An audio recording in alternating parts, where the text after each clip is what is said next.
After the Roman Empire collapsed, Europe didn't just lose roads and buildings.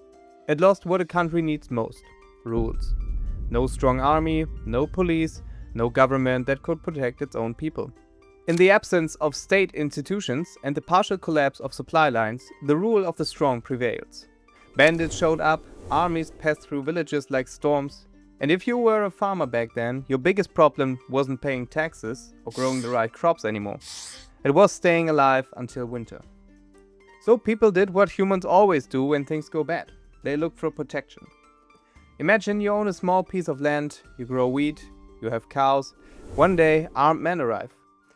They take your food, and you know they could burn your house, you can fight them, you can call anyone. Tomorrow, they might come back. So when a powerful warrior nearby says, "I'll protect you if you work on my land," that deal starts to sound pretty tasty. That's essentially feudalism. Feudalism was built on fear. Fear of violence, fear of starvation, and most of all, the fear of being alone.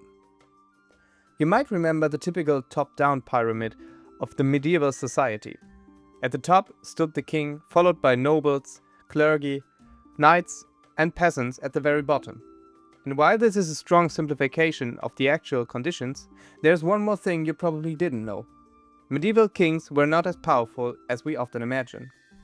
More often than not, they were actually quite weak. They did not control everything. They did not command huge standing armies like modern governments do.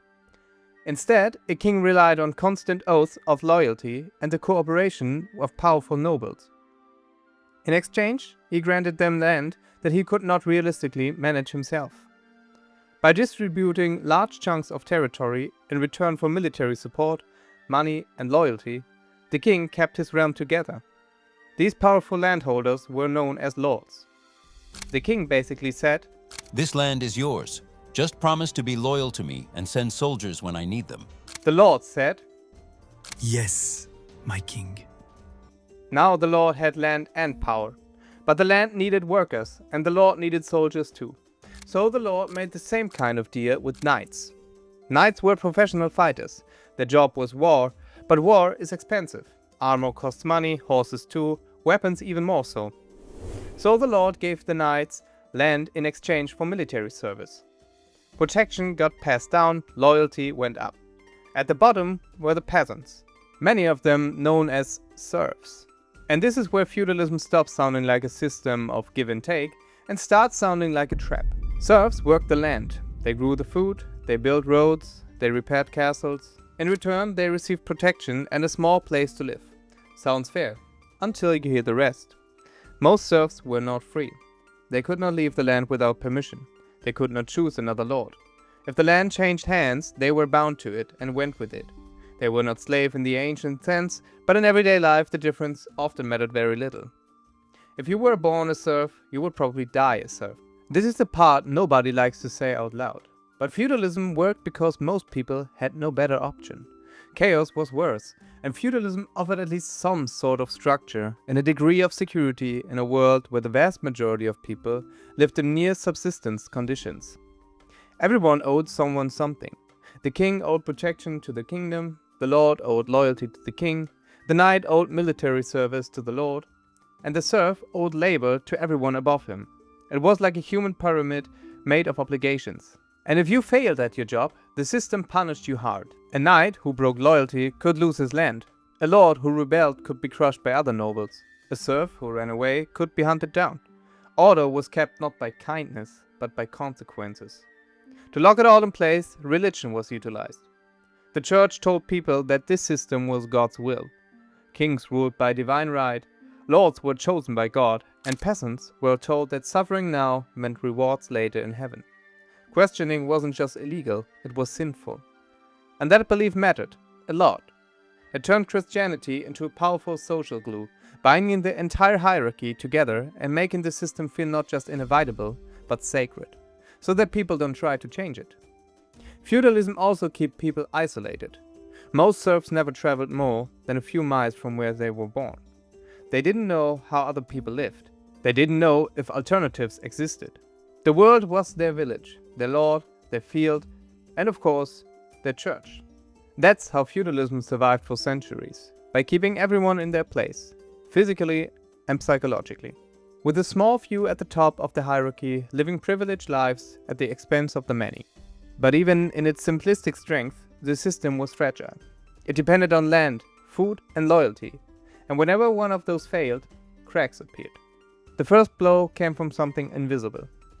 In the 1300s, the Black Death swept across Europe. It killed millions of people, roughly 1/3 of the population vanished. Whole villages disappeared, fields were left empty, and suddenly land was everywhere, but workers were not. This fundamentally shook the concept of feudalism. Before the plague, peasants were easy to replace. After the plague, they became valuable. Lords needed laborers to work their fields. They were the very foundation of society, on whose shoulders everything rested. And there simply were not enough people left anymore. For the first time, peasants had leverage. They started asking for better conditions. Some demanded wages instead of unpaid labor. Some simply left and looked for better deals elsewhere. Lords tried to stop this by force and by law, but the old rules no longer matched reality. Feudalism was built on the idea that people stayed where they were born. The plague shattered that idea. With the beginning of the High Middle Ages, money gradually gained importance. Earlier feudalism worked on land and service. As trade slowly returned and towns grew, merchants appeared. And by the late Middle Ages, coins often mattered more than crops. A knight could now be paid instead of being rewarded with land. A lord could hire soldiers instead of relying on loyalty. This was dangerous for feudalism, because once money replaces obligation, loyalty becomes optional. Kings noticed this first. With taxes and trade, kings could now raise their own armies. They no longer depended completely on nobles for soldiers. This weakened the lord, who had once been nearly untouchable. Power began moving upward again. At the same time, peasants were getting restless. They had seen that lords needed them. They had seen that the church couldn't stop disease. They had seen that God didn't protect castles from hunger or death. When people stop believing the system is sacred, fear starts losing its grip. Revolts followed. By the late Middle Ages to the early modern period, peasants' uprisings broke out across Europe. Most were crushed, leaders were executed, villages were punished. But something important had changed. Even when the revolts failed, the message was clear. People were no longer willing to accept the old deal. Another major problem was that feudalism is terrible at handling new technology. Longbows made knights less powerful. Gunpowder made castles less useful. Warfare changed. Training and loyalty mattered less than numbers and weapons. A peasant with a musket could kill a noble in an armor. That was unthinkable in earlier centuries. Suddenly, the social pyramid didn't match the battlefield. In addition, the society became increasingly complex. As cities grew, a new class emerged, the middle class. Traders, craftsmen, bankers, these people didn't fit into feudal roles. They weren't nobles, but they weren't peasants either. They didn't owe loyalty to the land. They owed loyalty to profit. That was the final crack. By the time feudalism officially faded, it didn't disappear overnight. In many places, it slowly transformed. Serfs became tenants. Lords became landlords. Kings became centralized rulers. The language changed, but the power struggles remained. And here's the uncomfortable truth. Feudalism didn't really die. It evolved. The idea that a small group owns most resources. The idea that protection comes with conditions. The idea that people trade freedom for security. They didn't vanish with castles and knights. They just put on new clothes. Modern systems look cleaner, less violent on the surface, but the logic is familiar. Work in exchange for survival. Loyalty rewarded. Disobedience punished. Feudalism was humanity learning how to organize fear. It wasn't built by evil masterminds. It was built by desperate people trying to survive a broken world. That's why it lasted so long. And that's why it left such a deep mark on history. You know why nobody explained feudalism like this before?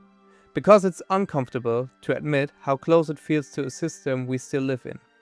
Different names, different tools. Same old deal. And with that, we've come to an end of today's video. If you found this video informative, don't forget to smash that like button and subscribe to my channel to stay updated on all upcoming content. Thanks for watching, see you in the next video.